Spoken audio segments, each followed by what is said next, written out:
today I'm drinking from my Chewbacca mug. I thought that might make you happy. I just realized we need to milk this call for all we possibly can while Chris is not here, because he's never going to let us come on ever again after this. Never. This is it. This is it. But all jokes aside, I thought it was a great idea just to have the two of us on today, because really we kicked off this show, a few months ago, and really never had a chance to introduce ourselves. Matt, welcome to HR Leaders Live today. I'm so happy to have you. Well, and I'm happy to have you as well. So Matt, before we get into it, you have just spent a couple of weeks in Nashville. Now you're in Toronto. Yeah, I just finished my executive MBA in Nashville. We were working 20-hour days. It was long hours. And it culminated with essentially a timed pitch to a panel of venture capitalists. And then otherwise, I spent another couple of days down there just meeting with a number of folks in Nashville. Again, for those who followed, I'm filming a documentary called The Intersect, and we filmed the Nashville episode of that. And now I'm in Toronto for a few days.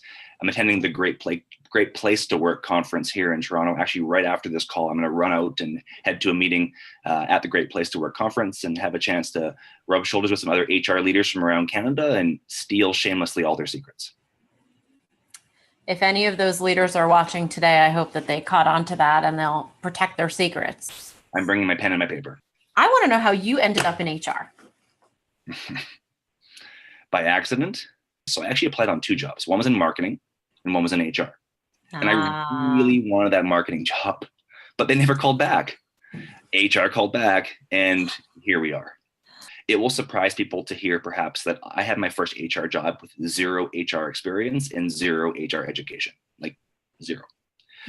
What I had a demonstrated ability to do was to influence an operational audience. So when there was a temporary role posted for a business partner, they wanted somebody who can communicate the language of the business, but also convey HR pieces. And then once I got into the industry, I turned out that I loved it. Like, I loved the ability to watch people grow and develop. I loved being put in situations where it was a little bit messy. So I fell into HR kind of by happenstance. But in the long run, I'm really glad with the choice that I made. So why don't you walk me through your HR experience? So why did you choose HR? I don't want to age myself on this show, but when I graduated college, there was no such thing as a major in HR. No, I majored in psychology and communications. And so I took this sales assistant job, and I was, 21, 22. And I thought, great, now I have a job. So I got involved as a sales assistant in the recruiting effort. I wound up recruiting myself more college grads into our new rotational program than the entire HR department in that whole company. I realized that the relationship and psychology piece of what we're doing is far more interesting to me than actually the P&L.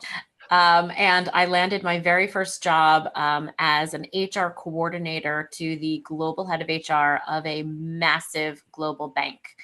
I've always been in HR, but I think that HR experience really is more and more today just business experience. Yeah. We're just business operators. We're just working on the people. I agree with you. I think, business knowledge is absolutely essential. I don't know how you can have a really solid impact in developing the next generation of leaders or developing the current generation of leaders in your business if you don't understand what they go through on a day-to-day basis.